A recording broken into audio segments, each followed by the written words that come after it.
Good afternoon, everyone. This is Naishad Gadani coming to you from Melbourne. And today is our 133rd episode of Career Care Package, a daily LinkedIn live show.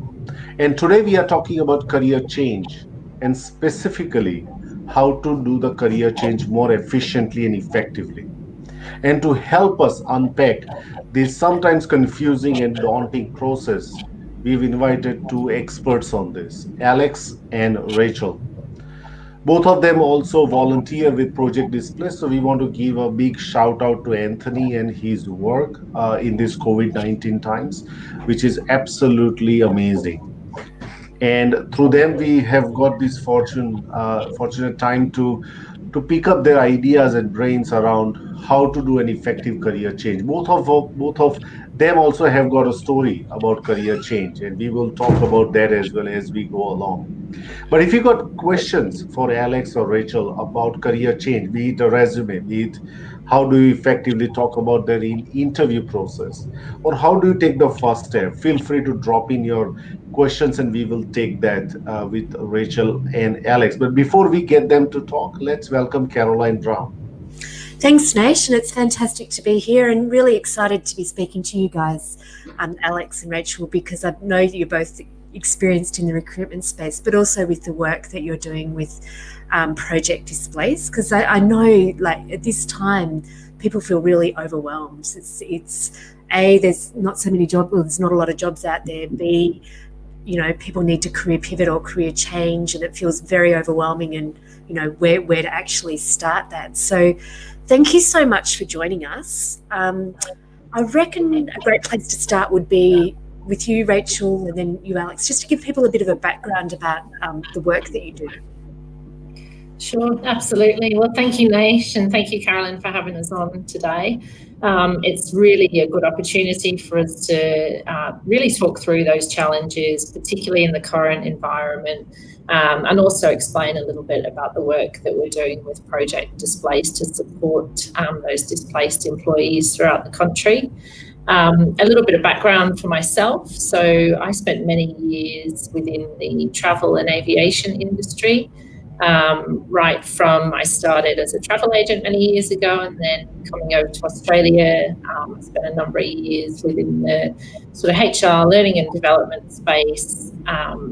And so moving out of that space, having children, moving around the country with the military, husband, always sort of starting again every 2 years. And I guess really sort of making the break out of aviation, which was a tough call at the time, but moving across into other industries such as the hospitality within the HR space, and more recently I now work for IKEA, setting up the people side of things for New Zealand. So yeah, that's a little bit about my story so far. Wow, so some big changes in that as well for you. So looking forward to hearing some of your insights. How about you, Alex? So you've got an interesting career trajectory as well. Yes, it's a little bit diverse. And first of all, can I just say thanks very much to you guys. I'm a bit of a long-time viewer and a first-time caller, as it were. And I think, through you guys and also Anthony as well, Project Displace, I mean, you've picked up this initiative at the start of COVID, when there was a great unknown, and there's still an unknown, but at the time, we're watching the international news and it's all devastation everywhere. But I think you've provided a lot of insight, a lot of encouragement, but also a lot of comfort to people as well, knowing you're here 3 o'clock every afternoon. I've tuned in myself. You get there and you get a little notification on LinkedIn. It's, I'll go and watch it. Sometimes I watch it for 5 minutes, sometimes for an hour. It's always entertaining, it's always relaxed. But I think, and I would think as well for a lot of your other viewers, there is that uncertainty if they're going through that job search process, to then just kick back and watch you guys get some advice as well. I think it's just been fantastic. It really is. And it feels a bit surreal being on your show now. It's like being on the TV. It's your favourite TV show, and then you're there with us. But yeah, my obviously, like Rachel, I'm up in the UK as well. So I started off in the computer room at the Ministry of Defence in London, and did about 9 or 10 years then. Come to Australia, I won't go into my backstory there, it was on a bit of a win just for a holiday to start off with. I was in IT, I'd gone through the computer room computer programmer, help desk manager, come over to Australia or to Melbourne. I was never really fascinated by it. It was never my thing. Like, I never had a computer at home. I never coded at home. And always liked the idea of doing recruitment or IT recruitment. So after a few months of tinkering with looking for IT jobs, it was post Y2K time, so there wasn't much work around. I delved into IT recruitment, and I can tell you later on about how I got into that. I basically found a small company and was able to work my way through that. Worked in IT recruitment for about 15 years or so. And then 5 years ago, an opportunity came up, and I think this is about this career change. There's a number of different ways where people have career change, whether it's a dream job or necessity or opportunity. But an opportunity came up to work in the dental and healthcare space, selling businesses or selling dental practices. So I did what I had to do there in terms of getting the relevant licenses or real estate licenses, and I've been doing that since about 2015. On top of that, when I did my real estate license, I met a guy who's a good friend now, and he was also in an office job. I did a bit of concrete sealing and epoxy flooring as well. So on the side, I sort of tinker with that with the manual labour. And but it's interesting, although these are career changes and in some ways quite opposites, there's still been a synergy across all of them. Okay, the IT to recruitment, there was the IT constant, the recruitment through to business sales, it was the people selling, and even from the business sales to the concrete ceiling, there's still that working with people and that process of selling, although there's a different end result. So there's some sort of a synergy there, although it's hard to find. But yeah, so that's me in a nutshell, really. Yeah, it's interesting with both you guys because, you've changed sectors and changed jobs with seemingly like a little bit of agility around that. What's given you that confidence to just have a crack, so to speak? So maybe start with you, Alex. Yeah, look, I think I've been at the MOD in the UK for about 9 years, and it was one of those jobs where people didn't leave. People don't leave the Ministry of Defence. I mean, they stay. You're there 20, 30 years. I would see guys 10, 15 years older than me, almost cobwebs thrown off, waiting for there because the superannuation pension was quite good. Coming to a new country, I guess you have to have a different perspective on things, whether that's job or whether that's making new friends. I mean, I've got friends here that have got interests that I probably wouldn't have those kind of friends back in England because they'd be very set in our ways with soccer. You've got your interests. Where I've got such an eclectic group of friends here, which is amazing. So that was in some ways false, but I think recruitment was always something I was very interested in. Then from the recruitment to the business sales, the recruitment I was doing in IT was quite sort of a niche area with credit card software and back-end software, so quite specific. And a lot of that was being offshore, predominantly to India. And I sort of so business was sort of just getting less and less, and then just an opportunity came up, and there's always going to be opportunities. And I had a number of friends who worked dentists and a lot of corporatisation in the dental industry with health funds and whatnot. So gravitated towards that. For a while, I did the two in parallel.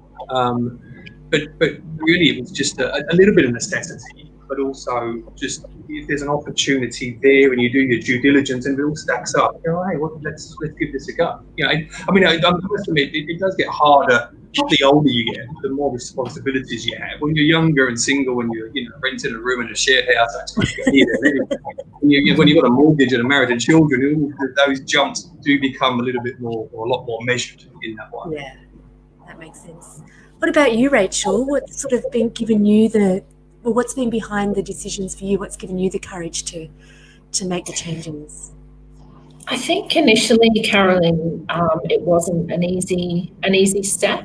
A little to Alex's point around, moving from the UK. It was never meant to be for 20 years. It was meant to be for 12 months, a bit of a holiday, and here we are. Now we can't even go back. But I think, so that was a different take on things, and a little to what Alex was saying around mixing with people that you wouldn't have necessarily met before and branched out and being open to new ideas and new people.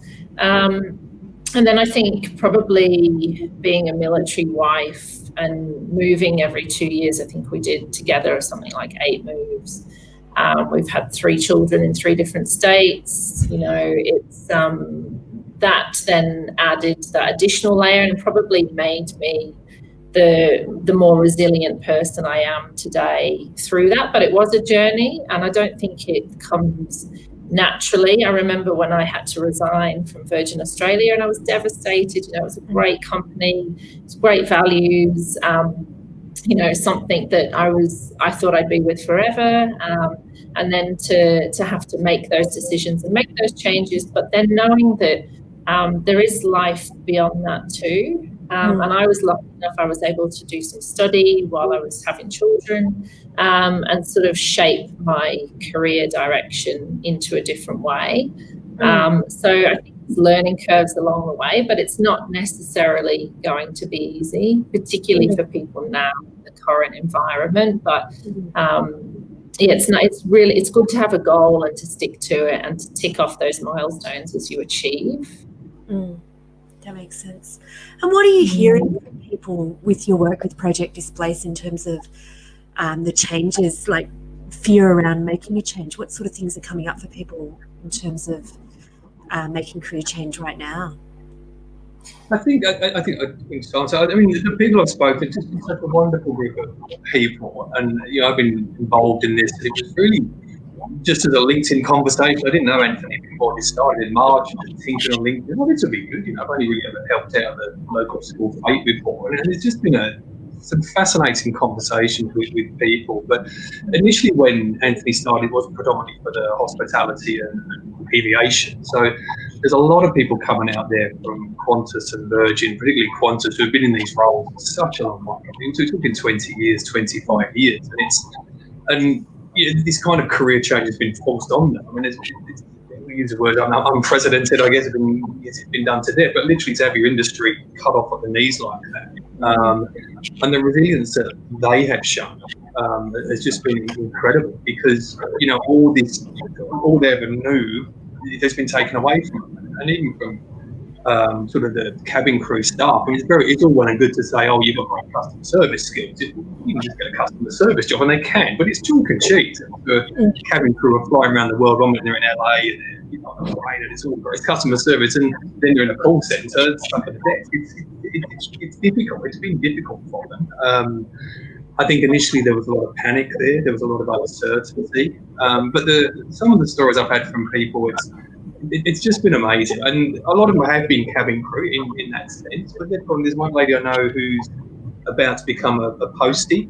There was another lady I know who was really keen on the contact tracing. And this is another thing, talk about career change. Contact tracing wasn't there 6 months ago, not to the extent it was now. So she's secured a job with that. So there have been roles that have come out of it and just been shown. But also comes down as well, I think, to what you want from a career change. It all comes back to, you know, is this a long-term goal and a dream job? Is this an opportunity that has popped up, or is this I need to work? You know, and I think each one probably requires a different strategy to a certain extent. Yeah, I would imagine so. So, are you seeing similar things, Rachel? Yeah, sorry, just had the announcement, the IKEA announcement, so I muted.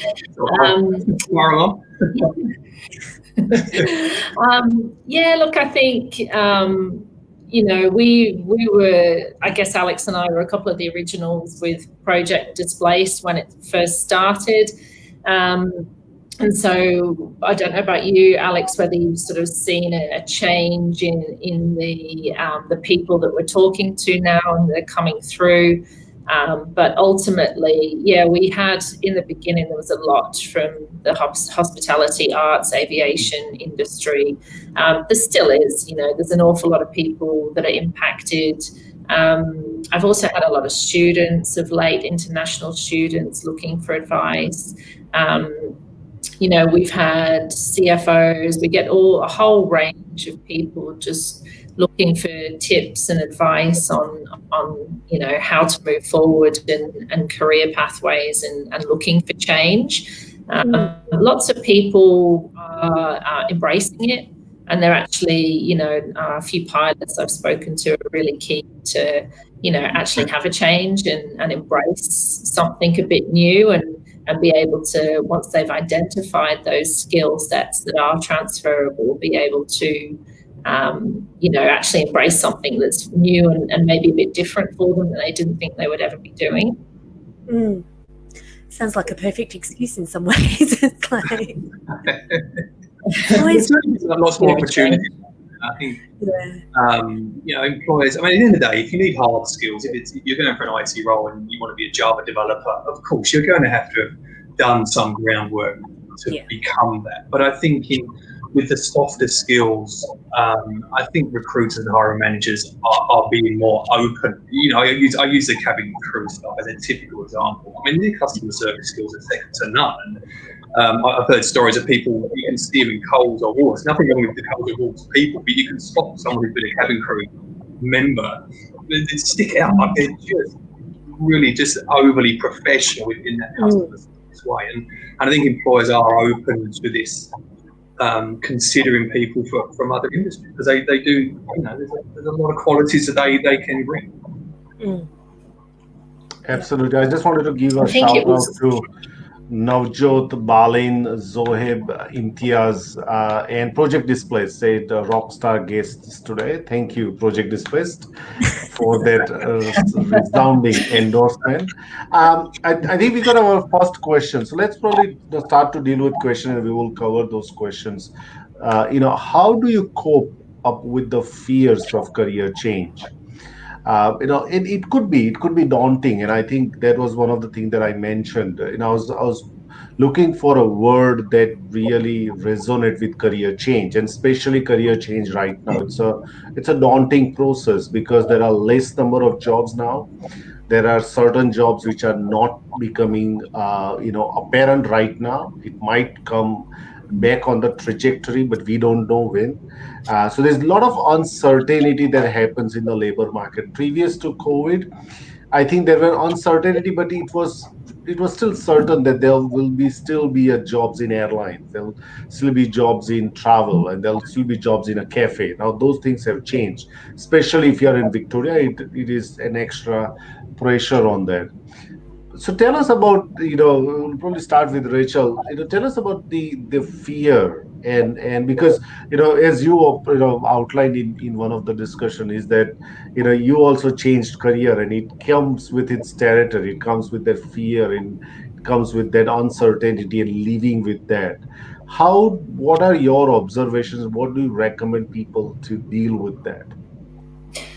I think it's a really good question. Thank you, Zahid, for sending that through. And it's something that we need to acknowledge is there. It's real. Not everybody sort of is able to glide from one industry into another and have a smooth transition. And so there's different mechanisms and there's different ways that you can cope with fear. Depending on the level, I think it's good to have an understanding going in that there will be maybe a little anxiety through the change process. My personal, the way I dealt with it was I like to know everything about what I'm going into. So for me, it was about researching, finding out, even some sort of scenario planning, running through various scenarios in your head, whether it's through an interview process or whether you've landed the role and now you're looking at the next steps. Really sort of, I guess, addressing those fears. If the fears are bigger than that, it certainly could be worth talking to a professional. If your headspace is in such that you might need a little bit more support, there's absolutely nothing wrong with reaching out and just having that dialogue with a professional who can guide you through the step-by-step process. But I think it's a bold move. It's a brave move. I've seen over the last 6 months, I've had friends, previous colleagues, lots of people through Project Displace who have made the jump, they've made the change. And it's quite phenomenal to see the enthusiasm, the drive, the passion, particularly around we've had a lot through the aviation industry, like we were saying before, come through. My lights have gone out. And just around, oh, well, I can't do that because I'm just a hostie, or I'm a pilot. I've always been a pilot or an aircraft engineer. I don't know anything else. And so I think the key is to really unpack those transferable skills, because talking to people and starting to fact find and, talking to somebody around a sales role that they're interested in, and they said, well, I have no sales experience. I've been in charge of an aircraft and, a full cabin crew, but I don't have any sales experience. Well, think of duty free, and then when you start to get them thinking around, it's surprising how many skills they actually do have, and yes, customer service, but there's so much more packed in when you look at first aid and sales, and there's a whole variety. So I think it's a little bit about doing your research, but also being really confident in your own abilities that you can do this. And being aware of those transferable skills is definitely a great stepping stone and starting point. And probably one more I would just say on that is, once you've chosen your new pathway or your new career of choice, it's a good opportunity to obviously refresh your LinkedIn or your CV or whatnot, but start to connect with people in that world and really start to network and make those connections, and maybe look at people who might be in a role that you aspire to be into, and understand how they've gone about things, maybe a little bit about their work history. And we're lucky now that it's all really there at the touch of a button, that we can do that. With that question around transferable skills, and I know people struggle with it because we do say, oh yeah, work out what your transferable skills are. How do you get people to unpack what they actually are? You've given some good examples there around, okay, customer service or sales, you've been doing this, and this, but what are some of the questions that you might ask to help people actually understand what those transferable skills are that they have? I think it's really, with the cabin crew, we sort of assume, okay, it's customer service, which is great, but it's also safety procedures, it's also following the regulations, there's also team work, team management, there's a whole number of levels within that. What questions do we ask? Do we go through the typical, when I talk to the people I talk to, these are more about the softer skills. Again, because I think the hardest skills, the ones that you have to get certified for, it's very black and white, really. And then that sort of leads on to the whole way that you apply for roles. That's probably for another area, but the process of looking for work, you can make that easier and make that difficult as well. But it's really pulling apart their day-to-day, or how they've worked with people, or how they've been in a team, or not part in that team, whether they've had projects and how big these projects have been. If they haven't had a project, that's fine, doesn't matter. We can do that. If there's a lot of roles now, there is a sales element to that role, regardless of what position it is. So, and sort of delve into, is that something that interests them as well? Because a lot of this has got to interest them. You can have this to your transferable skills, and I think on these softer skills, the one thing that does come through a lot of our projects, people and anybody, is just you've got to have that enthusiasm. You've got to really want that role, and I think you're a small portion of the way there. You're not going to get a job just because you want it, but I think given a choice between two candidates of equal skills, one really wants it and the other one's take it or leave it, well, naturally you're going to get the more enthusiastic one. And that, I would just follow through with that, what I talk to people about with this looking for work. There's still a very old-fashioned way of doing it, which I think works best, is that target these roles that you really think you can do, tailor your CV accordingly. Don't apply for 150 roles, because you're going to get disappointed when you get these automatic rejections back. Target 10 roles. Do a copy, find out more about it, make a phone call, adjust your CV accordingly. Phone that recruiter, phone that hiring manager. It's not easy. I know it's not easy. They're busy people, but especially if you're looking at a custom-facing role, or a role where you're working with people, well, why don't you pick up the phone? You've got a small percentage chance of that becoming a pseudo interview straight away. So, there's steps that people can take that makes it less of a tiresome process. And obviously be realistic. I mean, as Rachel said, it's not easy. I mean, it's probably the hardest time ever to look for any job, let alone a job that you've never done before. So let's put everything in perspective, you know. And also, and this is where, I mean, all coaches are good, but the coaches, we've got a very good that they'll set goals with people. Is this a long-term goal you want here? And how are you going to get there through training or otherwise? Is this a short-term goal of money? We need some money coming in. Okay, now what do I need to get to that? And then reframe your focus accordingly in terms of, okay, this might just be a short-term job. What do I need to get there, and how do I need to sell myself? Yeah, that makes sense.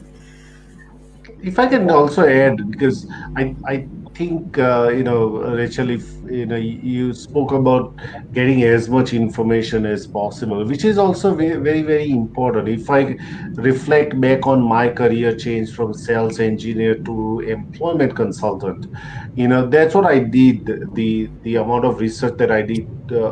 That goes into what employment consultants do, why employment services industry, what is it all about. I read through the whole tender at that time. There was a new tender coming, the document was available. I read through a lot of things that helped me really get into the head of the employment consultant. Then I reached out to a couple of people, through people that I knew, and that's how I got the first hand experience of really getting to understand what does this person do from 9 to 5. And that was a significant, I would have, if I continued on the same journey, I did take a salary cut of $10,000 to $15,000 easily, being an engineer to working as an employment consultant. So there are risks associated with it, but it's getting the information. And secondly is, I think what you said, Rachel, to answer Zoe's question, is that reach out to people, okay? Because if you need help, it's good to get help rather than living in that dilemma of what to do, because you are anyway wasting your time, or the time is going past. And the more that you dwell in that question, and more that you are not asking for help, your enthusiasm for changing job also, in my view, diminishes, because you think, nah, you know what, I don't want to do that anymore. So I think there are some factors that I think, Zoe, you got to consider. And let's take Zoe's another question, which is also critically important, right, Rachel, is that how do you convince not so much yourself, because I think if you're convinced, it's fine, but then you're convincing your spouse for a career change, which is incredibly important as well, right? And You probably better to answer this one. How do you convince your spouse about anything? yeah, that's right. So and this is much different than changing your travel plans, going from Gold Coast to going to Wagga Wagga, for example, right? This is more complex than that. So tell us, Rachel, about reflecting your own experience of sitting down and really having that thoughtful conversation, because I'm pretty sure that ultimately it boiled down to having a thoughtful conversation. It's what it means important to you, and why do you want to take that decision, what research have you done, and everything. Yeah, look, I think convincing myself, it was, the work that I do now, I'm lucky that I really enjoy it. And it was something that I was always passionate and always interested in people. So, as you sort of progress through different roles, and it just became more and more apparent to me. I think I was also, like I mentioned, I was lucky enough to be able to study while I was having babies. And that allowed me, I started off at diploma level, and then I went up to degree level, and that was a really good insight into the world that I wanted to be in. So that probably sealed the deal and convinced me that that's where I wanted to be. And then obviously once I was in the industry and I'm enjoying it, my spouse, I'm lucky that he supported me throughout. I think we've made sacrifices for each other when it comes to military life, but then also, he's been able to support me through studying, through returning to work after having children, and getting back into the workforce and marketing yourself in a way that is appealing to an employer after being absent for a number of years. that was particularly challenging, but he was with me every step of the way. So I've been very lucky in a sense there that I've had a support network to be able to do that. And I guess not everybody is as fortunate as that, but I think convincing yourself is something that it's a bit of a fact-finding mission. And to your point, Naish, around reaching out, connecting, asking the questions. Don't be afraid to reach out to people on LinkedIn, or ask them to catch up for a virtual cuppa. The only thing they can say is no. What's the worst that can happen? And just start to really build your network, build your circle, and once you've got a network, I think it really helps to support your growth in your career. I think Rachel's exactly right with finding out more about the role. I mean, I still have gone into recruitment. This was quite a while ago now, but my perception of recruitment was you get the phone would ring and all these jobs would come in, and then you phone people and you get them jobs, and it's all very, you'd be placing God knows how many people a week, and then the reality here. I sat at a desk, I was thrown a yellow pages, and it was basically go for your life. Tell them we're the best IT recruitment company in Melbourne. Well, we're not. Just tell them we are. The reality of the job was a hell of a lot different. It was hard yakka. There was a lot more sales involved in it than I thought there would be. So I think it is good to do this informational, as they call it, interviewing with people, find out more about the role. LinkedIn's great. It's a phenomenal tool now. It's being used. It's been done for quite a long while, but I think it's been used this last 6 months probably 10 times more than it ever was. Reach out to people, just find out how they got where they did. You're not looking for a job as such, but just to find out what does their day entail, how did they get to that position that they're in now. My own transition, I guess, from the recruitment to the dental, it was probably more convinced by my wife as opposed to the other way around. You could see that I was bashing my head against a brick wall a bit and not really progressing on the recruitment side. I really had an option to, let's open up my recruitment to a more generalist area. And then, as I said, this opportunity was there. She had only just started working again. We sort of had that bit of a buffer. So you sort of just, not a calculated risk, but I guess you just weigh up the pros and cons of everything. There was a bit of financial support there, so I moved into this other area. But as Rach said, it's difficult if you haven't got that support. I mean, ideally, if you can somehow do the two in parallel, if you want this drastic career change, is there a way you can get more involved? I mean, I don't know whether that's voluntary or otherwise, or start somewhere. I mean, my first recruitment role, I actually got turned down because I didn't have any recruitment experience. So, okay, I was single then, so it's a bit easier. So I offered to work commission only. I knew the role was very sales-based. Okay, fair enough.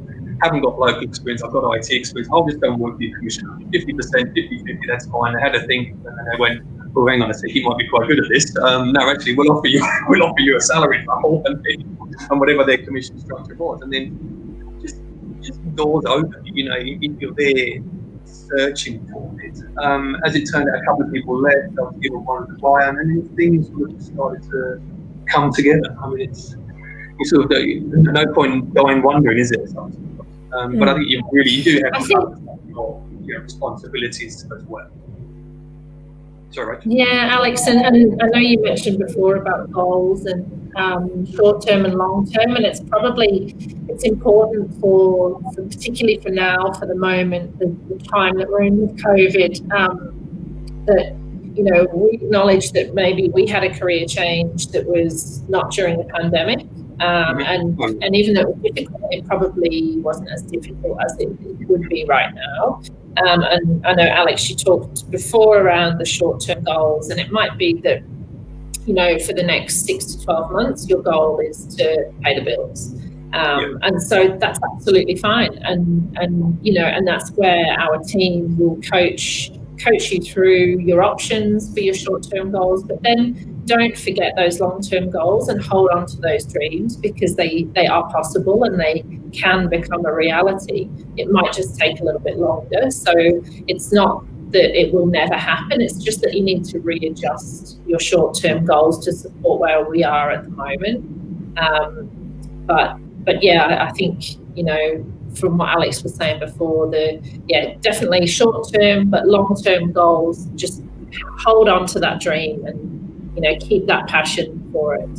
Can I ask? We've got a couple of questions here, but I just want to sneak in one. What have you seen for people that have lost their job? Because when you're on this path, you don't realise how attached you are to the path. You don't see another life while you're on that path with one particular job, and then suddenly that's stopped, the door's shut, the path isn't there, and then suddenly you've got to redirect your job search. Like, you're in charge of your day to, decide what priority is a priority when you don't know what should be a priority.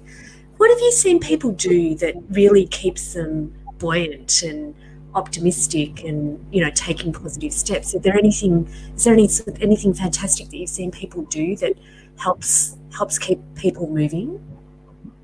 I've actually seen through the people I've Project Displace, because literally in their industry was stopped dead. I think keeping that connection and that contact with previous colleagues, because this is not one person losing their job here or being stood down to the whole swathe of people. So keeping that connection and that circle of colleagues tight, I think has really worked for people. And you also find out about jobs that they've got as well, and what the opportunities are. And it's all, it's your close friends and colleagues, but they're also part of your network as well. So they've got the tentacles out looking for work, and I think that's been a great support for people. It's very easy to become interested. My first Project Displace guy that I spoke to, and I was ready for CV advice and whatever, he goes, "Oh, thanks so much, Alex." He goes, "You're the first person I've spoken to for 2 weeks." This is when COVID was hit, and that's what I said. It's like, oh my God, what are we talking about here? So, and all our conversations with PD have just been completely. I mean, it's just such a varied mix of direct help with CVs, what to put in the CV with the interview, or even just literally a morale boosting, motivational. You can do this, and then they get off the phone. Oh, thanks so much. Because you can get down. It's a tiring process looking for work, and literally. And I think people should treat it seriously if they want to. Do it in the morning. Do your whatever you need to do in the morning, and a couple of calls in the afternoon. At least do something every day. But it is a tiring process. I was just going to say, I think we've also seen some really good successes in people who have come back for repeat consultations. So, maybe because we now have a whole range of services. So I think, people who maybe initially just wanted some direction or some career coaching have then come back for some resume advice and cover letter advice. They've then come back and had another session to enhance their LinkedIn profile. So there's a whole range of services, and I find that those people that are keeping themselves busy, they're proactively out there looking, networking, connecting, seem to have the better successes maybe than those that aren't quite so proactive. And making sure that their day is not necessarily filled entirely with job seeking, but maybe a portion is allocated to that if they're currently unemployed. But they're also investing time for things like exercise and well-being, just to keep themselves ticking over.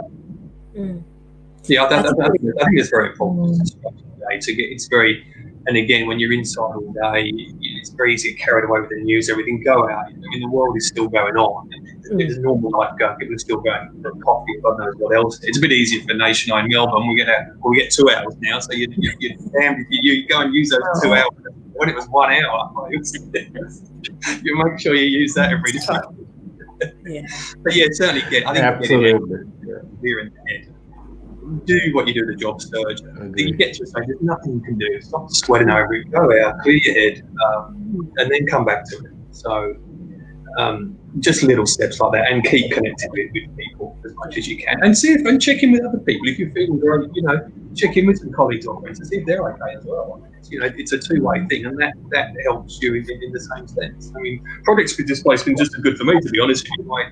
My work sort of that was the reason why I got involved initially, because we went very quiet, and to talk to these people, it's a two-way thing. I'm helping people in their job search. I'm having some great conversations with.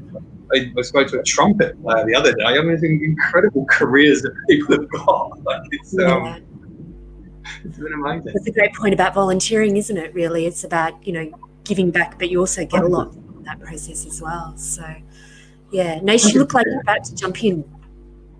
Yes, we got a question that Imtiaz has asked, and I think that's a very, very pertinent question. We'll probably start with Alex, you, because you've seen a lot of resumes come through for people who are changing careers, and you and Rachel would have also coached people through Project Displaced also around showcasing transferable skills on the resume, and how do we contextualize that, and secondly, if I can also add to that, is that this is our observation, mine and KB's observations are around that recruitment processes are becoming more empathetic right now, given the circumstances that we are in.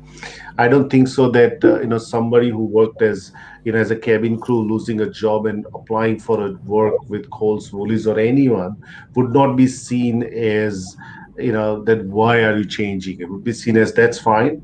This is what you're looking for right now, and we are quite open to that.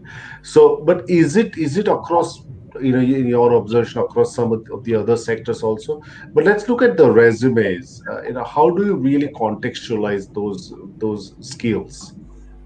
Yeah, I've got obviously we've seen a hell of a lot of resumes in the last 6 months and sort of refined the advice that I've given people, and I think now we've sort of got it down to that there's a certain structure of resumes, and you'll speak to 10 recruiters and they'll give you 10 different opinions about 2 pages or 1 page or 6 pages and what should be and what should be in. But I think you've got to have most of that information on that front page. I mean, as you know, it's an urban myth, but a recruiter will give you 6 to 10 seconds worth of their time on that first glance. You really need, I think, that mission statement at the top, or that personal statement, whatever it is, that real punchy, this is what I'm all about, this is where I want to go, then a table of your experience, and then your most recent role. I think if you've got all that on the front page, you're doing really well. But that is where you can really tweak your CV. I mean, your experience is your experience at the end of the day. You can't do much with it. You can focus on parts of a role that are suitable to a job you're going to. But I think that personal statement at the top,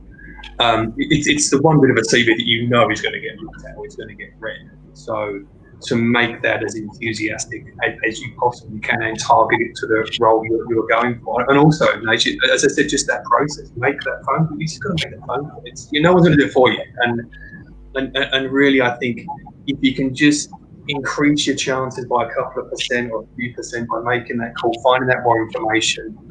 Just quickly, I had a role, I'm sort of looking for work myself as well at the moment, funny enough, and I had a role, it was kind of people business manager type role. It was 100% have to have an HR qualification. I haven't got an HR qualification. Well, I phoned the lady, said I've got this recruitment, business, I said I just haven't got I haven't got an HR certification. She goes, oh, don't worry about that. She goes, HR, she goes, it's not necessary. So it's one of those, you can find out more about the role, and a lot of time these job ads will list skills they're looking for, and sometimes they're just sort of there as niceties. They're not necessarily essential.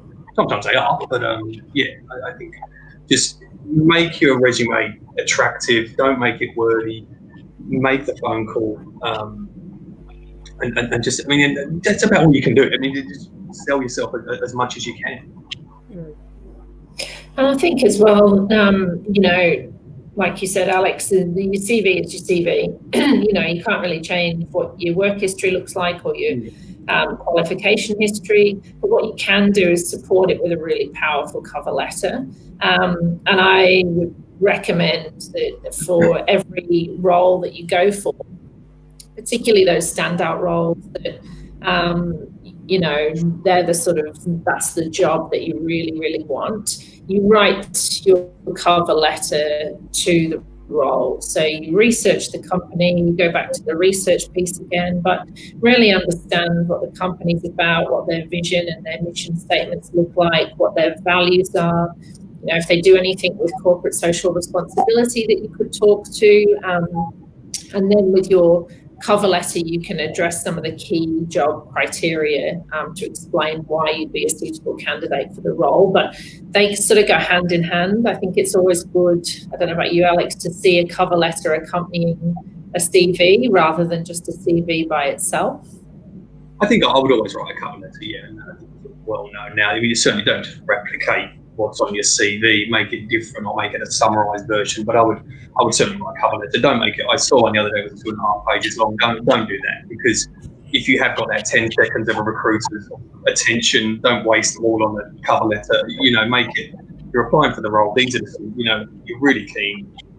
Just let your enthusiasm come out. And these are the reasons why. Look forward to it. Just keep it pretty succinct, but always put some kind of introduction. You don't just.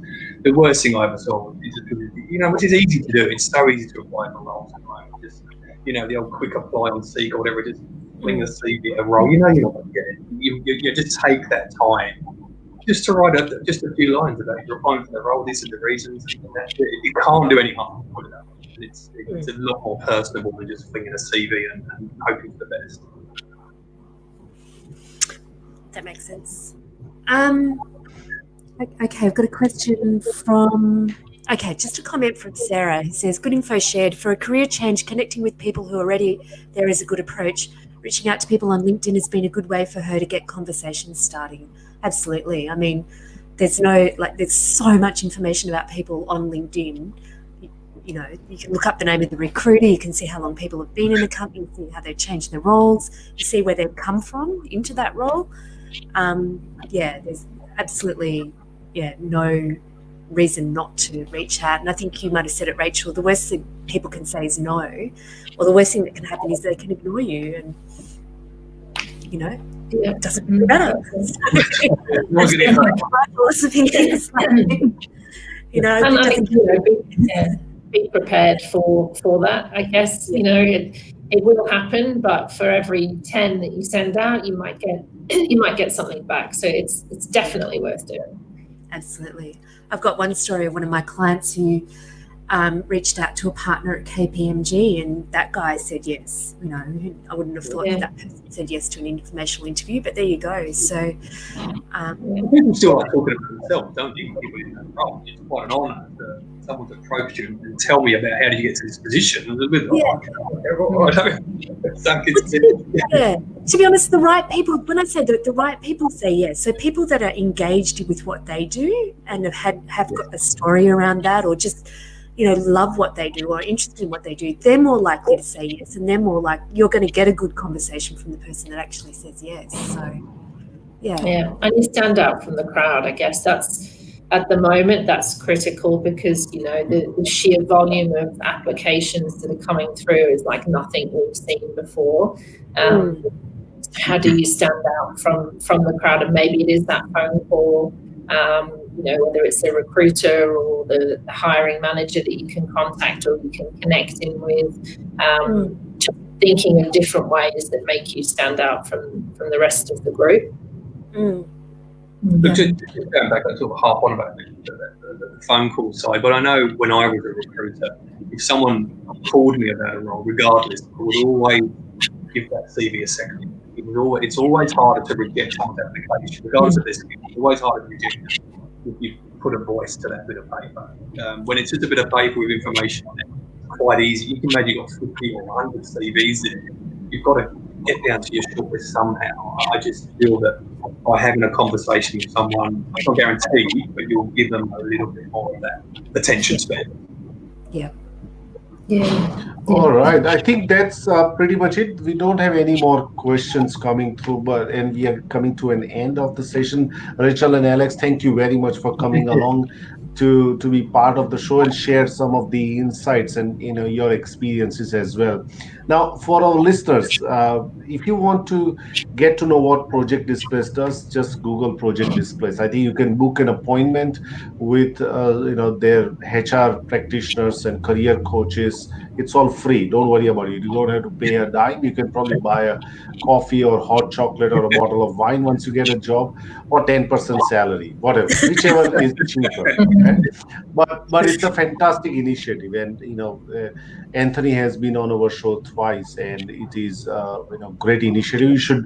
I encourage all of you to take make an appointment and see how it goes. Again, Rachel and Alex, thank you very much for joining today. Thank you so much for your time. Thank you, everybody. Take care.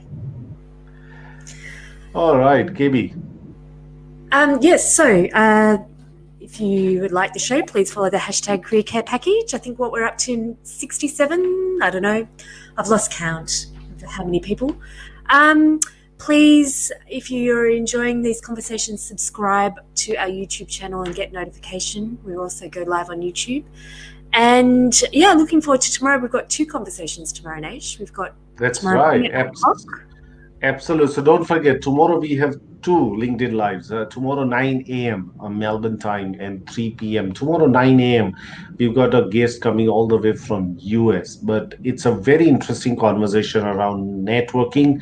Her TEDx talk around your next job is just a conversation. It's a very simple way to understand how one should approach job seeking in this networked world, and we are going to unpack that whole networking aspect with an interesting understanding of. She's done a lot of research on this, and she has also written a book called Switchers as well. And in the afternoon, we are going to talk to a recruiter, talking about the interview things, interview tips.